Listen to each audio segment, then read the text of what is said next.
তুমি চিরজীবী হও, ছড়াও পৃথিবীতে সত্যবাণী।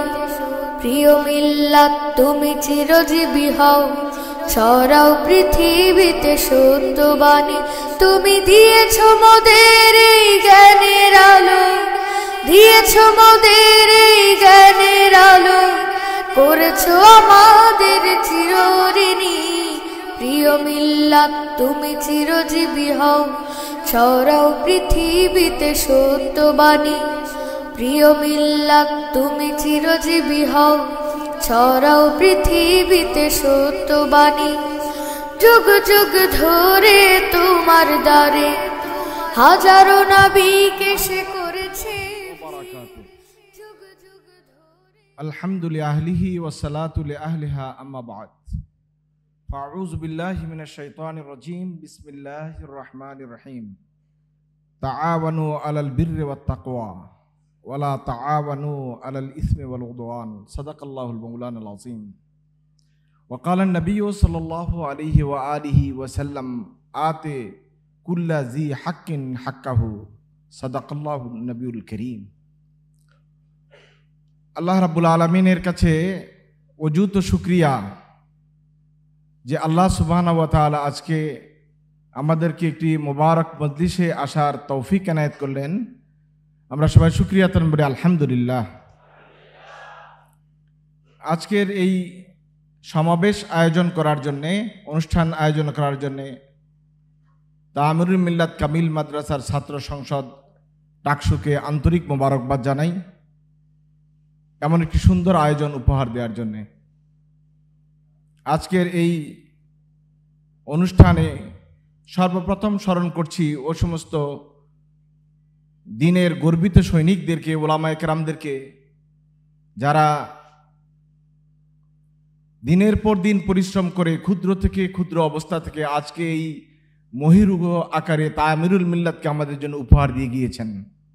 তাদেরকে আমরা স্মরণ করছি। আজকে স্মরণ করছি ওই সমস্ত ছাত্র ভাইদেরকে যারা নিজের বুকের তাজা রক্ত দিয়ে বৈষম্য বিরোধী আন্দোলনে নিজেদের শহীদ করে দিয়েছেন, আমাদেরকে স্বাধীনভাবে চলার সুযোগ করে দিয়েছেন। আল্লাহ তাআলা তাদের সবাইকে জান্নাতি হিসেবে কবুল করুক। আমরা সবাই বলি আমিন। আজকে আমাদের এই মহতী অনুষ্ঠানে উপস্থিত আছেন তামিরুল মিল্লাত ট্রাস্টের সম্মানিত সভাপতি এবং অত্র মাদ্রাসার সম্মানিত গভর্নিং বডির সভাপতি, দেশ বরেণ্য স্কলার, শিক্ষাবিদ জনাব ডক্টর কুরবান আলী। আল্লাহ তাআলা তার হায়াতে বারাকা দান করুক। আমরা সবাই বলি আমিন। আজকের এই অনুষ্ঠানে উপস্থিত আছেন জামাত ইসলামী বাংলাদেশের জনাব জামাল উদ্দিন গাজীপুর মহানগরী আমির এবং সেক্রেটারি মহোদয়। উপস্থিত আছেন ইসলামী ছাত্র শিবিরের কেন্দ্রীয় নেতৃবৃন্দ এবং উপস্থিত আছেন বিভিন্ন পর্যায়ের নেতৃবৃন্দ। আজকে আমাদের এখানে তামিরুল মিল্লাত এলামনাই অ্যাসোসিয়েশনের সভাপতি সহ অন্যান্য নেতৃবৃন্দ উপস্থিত আছেন। সবাইকে আমি আমার পক্ষ থেকে, মাদ্রাসার পক্ষ থেকে প্রাণ ঢালা শুভেচ্ছা জ্ঞাপন করছি।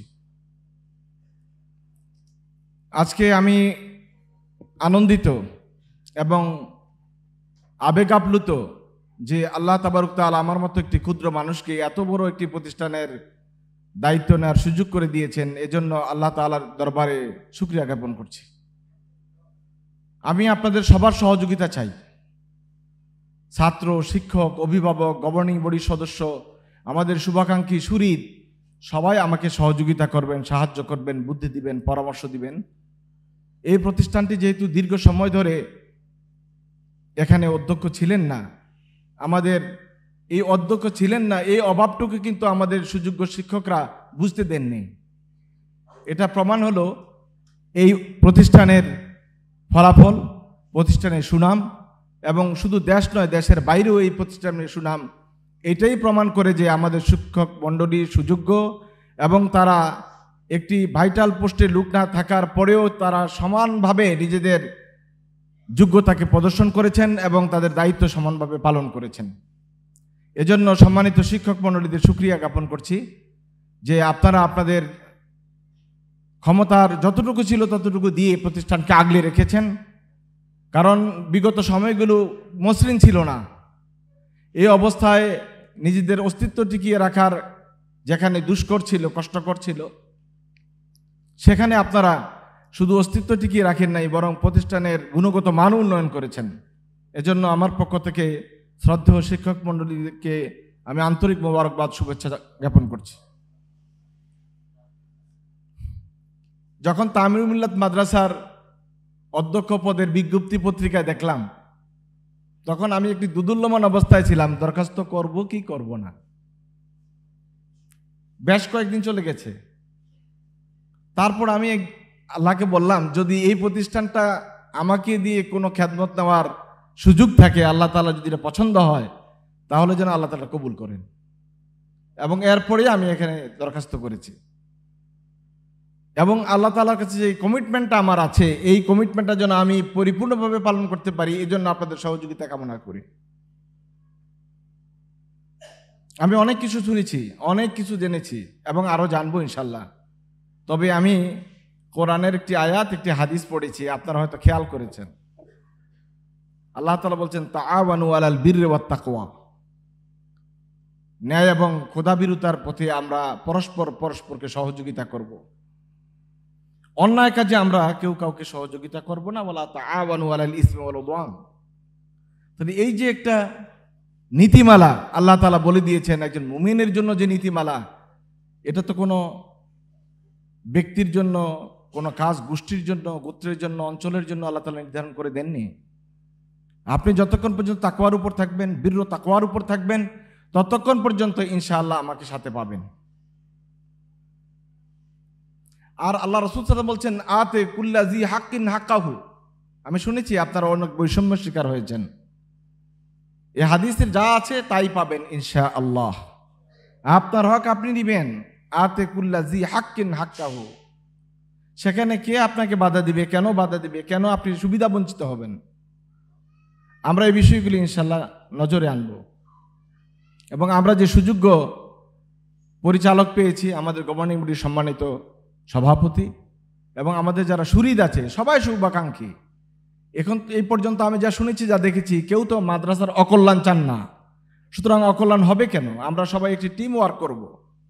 যেই আমাদের দুর্বলতাগুলি আছে, এগুলি আমরা শেষ করার, এগুলো মিটিয়ে ফেলার চেষ্টা করব। অনেকগুলো কথা এসেছে, এই কথাগুলো আমরা মূল্যায়ন করব। ছাত্ররা যে বক্তব্যটা দিয়েছে, এটার একটা কপি আমার কাছে আছে, আমি পেয়েছি, মেনহাজ আমাকে কপি দিয়েছে। সেখানে আপনাদের কথাগুলো, ছাত্রদের কথাগুলো আছে। আমি যদি ভুল না করে থাকি, সম্ভবত 26টা দাবি ওখানে আছে। 26টা দাবি একদিনে পূরণ হবে না, কিন্তু কোনো দাবি পূরণ করা বাকি থাকবে না ইনশাআল্লাহ। পর্যায়ক্রমে সবগুলো দাবি আমরা পূরণ করে ফেলবো ইনশাআল্লাহ।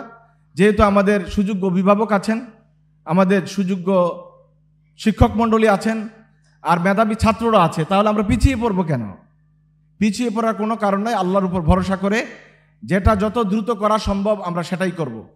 ইতিমধ্যে আমাদের সম্মানিত চেয়ারম্যান জনাব ডক্টর কোরবান আলী স্যারের পদক্ষেপ আপনারা দেখতে পেয়েছেন।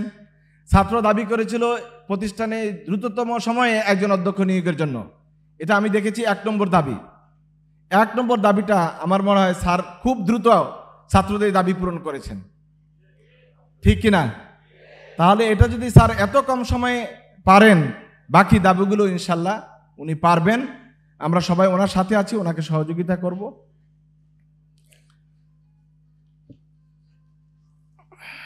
আর অনেকে একটা দাবি করলেন, আমাদের এলামনাই অ্যাসোসিয়েশনের সম্মানিত সভাপতি উনি বললেন একটি আন্তর্জাতিক মানের লাইব্রেরি করার জন্য।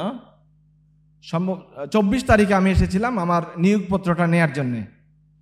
আমাদের সাথে আমাদের সম্মানিত সভাপতি স্যার ছিলেন, আর বেশ উপাধ্যক্ষ মহোদয় সহ আমাদের সাথে আরও কয়েকজন ছিলেন। আপনাদের হয়তো মনে আছে আমি এই বিল্ডিংয়ের কর্নারে গিয়ে বলছিলাম লাইব্রেরি কোথায়, আলাদা একটা লাইব্রেরি দরকার। আপনাদের হয়তো অনেকেরই মনে আছে।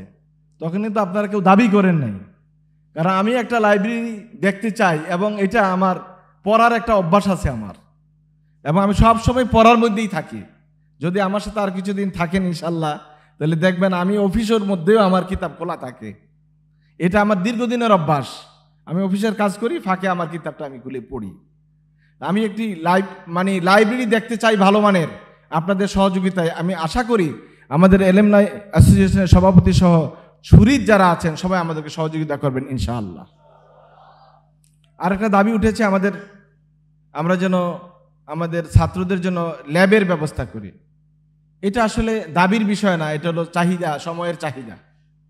এটা দাবির মধ্যে পড়ে না। ছাত্ররা যদি পড়তেই না পারে, শিখতেই না পারে, তো এখানে আসছে কি জন্য? কি জন্য এখানে আসা? মা বাবার এত টাকা খরচ করে শুধু মিল্লাত লোগো লাগানোর জন্য? মিল্লাত লোগো লাগানোর জন্য তো এখানে আসার দরকার নাই।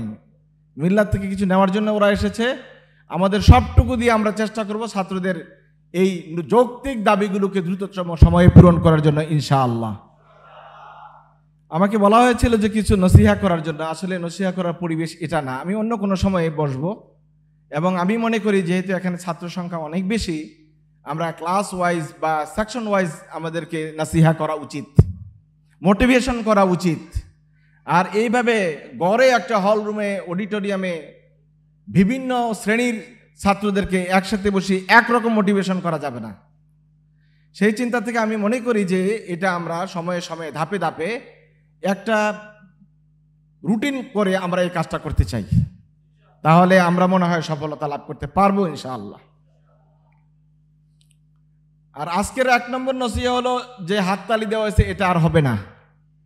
এটা 1 নম্বর নসিহা আজকের জন্য। কেন? আল্লাহ রাসূল সাল্লাল্লাহু আলাইহি ওয়াসাল্লাম হাদিসে নিষেধ করেছেন, ইন্নামাত তাসফিকু লিন-নিসা। অনুবাদচার করলাম না, তোমরা সবাই তো অনুবাদ জানো। সুতরাং এটা আমরা করব না, যেটা আল্লাহ রাসূল করতে নিষেধ করেছেন। 1 নম্বর নসিহা, সুন্নাহর উপর প্রথম আমলটা করি। প্রয়োজন হলে মারহাবা বলবো, সুবহানাল্লাহ বলবো, আল্লাহু আকবার বলবো, কিন্তু ওই লাইনে আমরা যাব না যেই লাইন আল্লাহ রাসূল নিষেধ করেছেন। ঠিক আছে তো ইনশাআল্লাহ? আমি অত্যন্ত খুশি হয়েছি, আমাদের সালমান ফারসি উস্তাদ আলহামদুলিল্লাহ ভালো আরবি জানেন, চমৎকার আরবি কবিতা লিখেছেন। আমি কিন্তু কবিতার পোকা, আমি নিজে কবিতা লিখি। আমার বাংলা কবিতা আছে, আরবি আছে, উর্দু আছে। তো যে এক কবিতা লিখে সে কিন্তু কবিতার ভাবটা বুঝে। আলহামদুলিল্লাহ চমৎকার লিখেছেন। এটা কাসিদা নুনিয়া, চমৎকার একটি কবিতা লিখেছেন। আমার পক্ষ থেকে ওনাকে ধন্যবাদ জানাচ্ছি, শুভেচ্ছা জানাচ্ছি, স্বাগত জানাচ্ছি। আর কারো মধ্যে যদি এরকম কোনো প্রতিভা থাকে, লুকিয়ে রাখার কোনো কারণ নাই। অনেকে আবার অনেকটা নিজকে গুটিয়ে রাখতে অভ্যস্ত, এটা করার দরকার নাই। আমরা সবার জন্য ওপেন করে দিব। যার যেই যোগ্যতা আছে, যার যেই আপনার বলার অভ্যাস আছে, একটা কিছু করার অভ্যাস আছে, এটা আমরা ছাত্র শিক্ষক সবার কাছ থেকেই সমানভাবে পেতে চাই। আজকে টাকসুর কাছে আমি কৃতজ্ঞ যে তারা আমাদেরকে এমন একটি সুন্দর অনুষ্ঠান উপহার দিয়েছে। এবং ছাত্রদেরকে আরেকটা নসিহা করব, তোমাদের কোনো কথা থাকলে, দাবি দাওয়া থাকলে, তোমাদের বড় ভাইরা আছেন, টাকসুর নেতৃবৃন্দ আছেন, তাদের সাথে কথা বলবে। উপাধ্যক্ষ মহোদয় আছেন, ওনাদের সাথে কথা বলবে। তোমাদের যে কোনো শ্রেণী শিক্ষক আছে, ওনাদের সাথে কথা বলতে পারবে। আর কোথাও যদি কোনো কাজ না হয় তো আমি আছি, আমার সাথে কথা বলতে পারবে। এরকম নয় যে অধ্যক্ষের দরজা বন্ধ, এটা 24 আওয়ার্স খোলা থাকবে। আমি যতক্ষণ থাকি খোলা থাকবে, আর তোমাদের সকল কথা আমাকে বলতে পারবে ইনশাআল্লাহ। সুতরাং মনে কোনো কিছু রাখার দরকার নাই, ক্ষোভ জমানোর কোনো দরকার নাই। আমরা সব সমাধান করতে না পারি, সব শুনতে পারবো তো? সব শুনতে পারবো তো? তো শুনতে পারাটাও তো কম না। তারপরে তো একটা পরামর্শ বা একটা বুদ্ধি চলেই আসবে, ইনশাল্লাহ একটা সমাধান চলেই আসবে। আজকে আমি আর কথা দীর্ঘায়িত করব না। ছাত্রদের জন্য তো নসিহার কথা বললাম, আমরা ইনশাল্লাহ অন্য কোনো একদিন বসবো। সবাইকে ধন্যবাদ জানিয়ে, শুভেচ্ছা জানিয়ে আজকে আমার বক্তব্য এখানেই শেষ করছি। ও আখির দাওয়ানা আলহামদুলিল্লাহ রাব্বিল আলামিন ওয়া মা তৌফিক ইল্লা বিল্লাহ। আসসালামু আলাইকুম ওয়া রাহমাতুল্লাহি ওয়া বারাকাতুহু। আয়োজনে মুখরিত স্লোগানে সাজানো প্রাণের ক্যাম্পাস, জীবনের জয়গানে স্বপ্নীল ভুবনে নবীন প্রাণের উচ্ছ্বাস।